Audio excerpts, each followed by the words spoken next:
Hey everyone, welcome back to Twinges 英会話。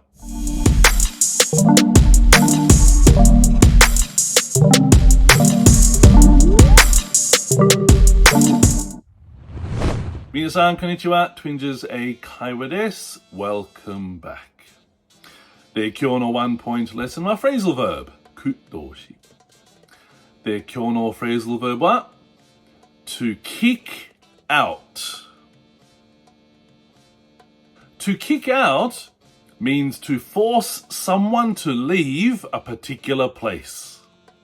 誰かに場所を強制的に去るようにさせる。例えば、Joe was being rude, so the manager kicked him out. ジョーは失礼だったので、マネージャーは彼を追い出した。で、もう一つ。Stop worrying. You're not gonna get kicked out of school. 学校を追い出さないか心配するのはやめましょ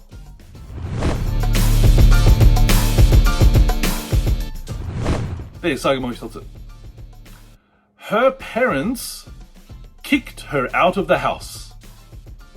彼女の両親は彼女を家から追い出した。じゃあ皆さん、もう一回。To kick out. To force someone to leave a particular place. 誰かに場所を強制的に去るようにさせる。